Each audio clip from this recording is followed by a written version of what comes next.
दुबे दुबे जी, अब जरा समझाइए। मैंने 164 और 172 दो आर्टिकल्स पढ़ के अभी अपने दर्शकों को बता दिए।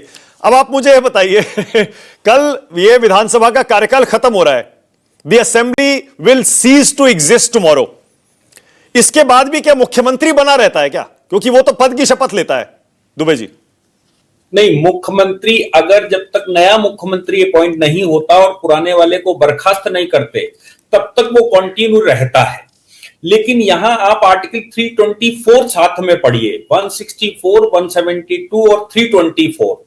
जब आप 324 पढ़ते हैं तो वो ये कहता है कि 5 साल के अंतराल में चुनाव आयोग स्वतः एक्टिव हो जाता है। उसके लिए कोई नोटिफिकेशन की आवश्यकता नहीं होती। चुनाव आयोग प्रेसिडेंट को लिखता है और कहता है कि हमारी तैयारियां पूरी हो गई हैं, तो प्रेसिडेंट उस पर एक नोटिफिकेशन जारी करता है कि भाई चुनाव आगे आ जाएगा। कॉन्स्टिट्यूशनल मैंडेट को समझना चाहिए, ना सरकार पर डिपेंड करता है ना ही लोकसभा पर डिपेंड करता है।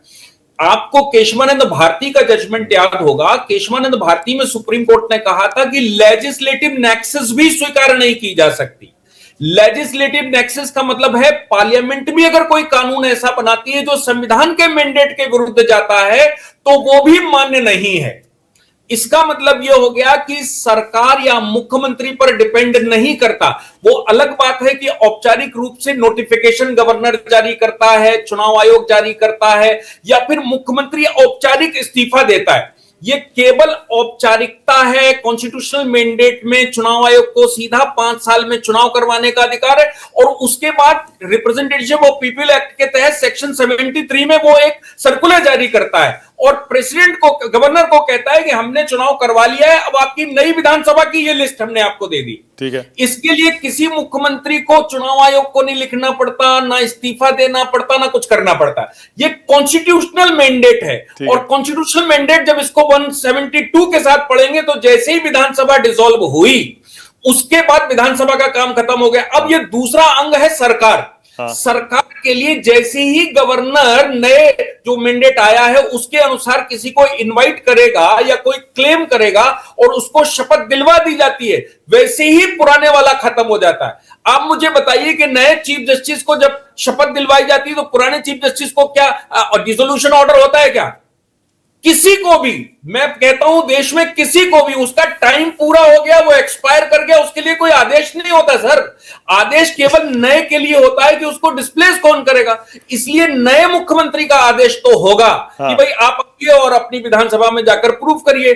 लेकिन पुराने मुख्यमंत्री को हटाने के लिए कोई अलग से नहीं होता। लेकिन औपचारिकतावश गवर्नर के पास पावर होती है कि वो सरकार को भी भंग करने का आदेश कर सकता है अगर औपचारिकता की आवश्यकता होती है तो। अदरवाइज न करे और सीधी शपथ दिलवा दे तो भी अपने आप डिसॉल्व हो जाए। दुबे जी, मैं तो ये सोच रहा हूं, बस एक सवाल और मैं ये सोच रहा हूं, आपने बहुत अच्छे से समझा दिया, लेकिन आपने ये भी कहा विधानसभा भंग होने से ऑटोमेटिकली सीएम जो है वो अपने पद पर, ऐसा नहीं है कि वो भी चला जाएगा। मान लीजिए सीएम बनी हुई है, विधानसभा भंग हो गई, उधर से राज्यपाल ने दूसरी विधानसभा बना दी और किसी को सरकार बनाने के लिए बुला लिया और मुख्यमंत्री की शपथ दिलवा दी, तो दो मुख्यमंत्री नहीं हो जाएंगे?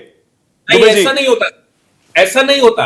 नए मुख्यमंत्री की शपथ होते ही पुराना वाला अपने आप डिसॉल्व हो जाता है और फिर नए मुख्यमंत्री को कोर्ट में जाना पड़ेगा। आपको याद है जगदंबिका पाल और कल्याण सिंह का मामला, तब वो मामले में कोर्ट इंटरवीन किया था और कोर्ट ने इंटरवीन करके कहा था कि भाई शक्ति परीक्षण कर लो। तब से शक्ति परीक्षण भारत में शुरू हुआ, उससे पहले शक्ति परीक्षण नहीं होता था। सीधी सी बात थी, नए मुख्यमंत्री को शपथ दिलवा दी, वो मुख्यमंत्री हो गए, पुराना वाला बाहर हो गया। अब कोर्ट इंटरवीन करके कहता है शक्ति परीक्षण करवा लो, तो बात अलग है। अदरवाइज गवर्नर के पास पावर है, गवर्नर ने शपथ दिलवा दी, जिसको शपथ दिलवा दी गवर्नर ने, जिसको रिकॉग्नाइज कर दिया। क्योंकि सरकार मुख्यमंत्री की नहीं होती सर, सरकार तो गवर्नर की होती है।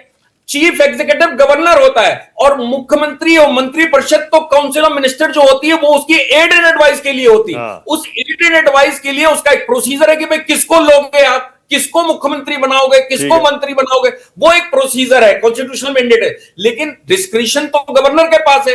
गवर्नर को इसीलिए इस्तेमाल किया गया on the pleasure of the governor. Pleasure of the governor का मतलब सुप्रीम कोर्ट ने कहा डिस्क्रिशनरी नहीं है कि आप कुछ भी प्लेजर करेंगे, लेकिन कॉन्स्टिट्यूशन जो कहता है उसके अनुसार आप अपने प्लेजर का इस्तेमाल करेंगे। और वो प्लेजर का मतलब यही हुआ, प्लेजर का मतलब हुआ विधानसभा का आपको विश्वास होना चाहिए, वहां पर बहुमत होना चाहिए। तो क्या ममता बनर्जी को यह भी कहा जा सकता है कि भैया अगर आपको मुख्यमंत्री पद छोड़ने से आप मना कर रही हैं तो आप अपना बहुमत साबित कर दीजिए? नहीं, अब वो अगर ऐसा कहने के लिए क्यों, नए मुख्यमंत्री को शपथ दिलवाई जाएगी, नया मुख्यमंत्री जाएगा और अपनी वहां बहुमत सिद्ध करेगा। अच्छा, ठीक, ओके। तो याद है अरुणाचल का कलिको पुल वाला मामला, 10 महीने बाद विधानसभा भंग कर दी गई थी, 10 महीने बाद सरकार बदल दी थी चीफ सुप्रीम कोर्ट ने और कहा था गवर्नर ने गलत तरीके से किया है। इसका मतलब 10 महीने किस बात पे चला? पुराने वाले ने इस्तीफा नहीं दिया था, नए वाले ने शपथ ली थी और 10 महीने उसने सरकार चलाई।